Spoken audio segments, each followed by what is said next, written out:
All right, so we're testing out some of our Tuscan menu that will be, it's coming up in a couple weeks, and it's going to be great. So we're going to start off with just making some pesto, the old-fashioned way, the best way.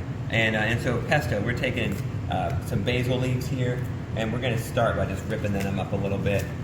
I learned, pesto, most of the time when we're cooking in the industry, in the restaurant industry, you get out the food processor, and there's nothing wrong with the food processor, I'm not going to lie, but it's not as good as doing it by hand. I mean, I test it sometimes in classes where we make pesto that's by hand and pesto that is from the food processor. And the pesto that's made by hand smells better, tastes better, looks different, looks better. It's just amazing. So the nice fresh basil, gosh, I love it. It smells so good. And it's going in the bowl. We have Parmesan, we have garlic. The only thing I think I'm missing is a little bit of salt. So I'm gonna do a pinch of salt, I'm gonna do a pinch of pepper, okay? And then we're gonna take my makeshift mortar and pestle, and we're gonna start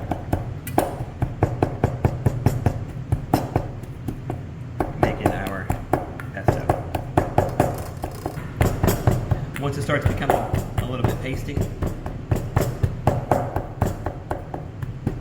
that's when we're going to start adding a little olive oil.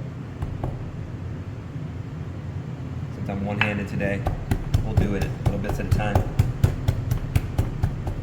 Since we're testing things, this is where I'm taking a recipe that I've used before, and it seems a little heavy on the cheese.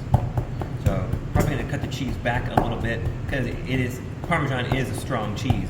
And it's a hard cheese, it's a strong cheese, so it looks like it's kind of dominating this pesto. So I'm probably going to back that off a little bit. And I may even back off how much oil is on the recipe too. That's why it's good to test.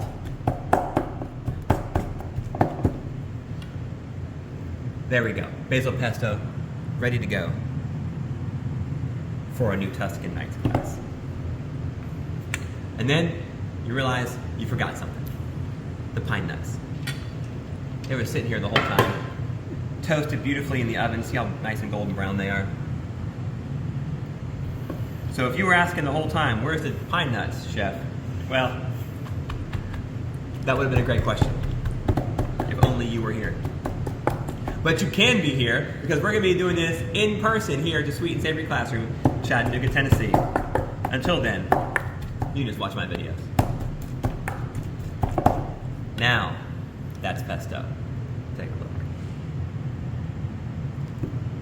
It's beautiful.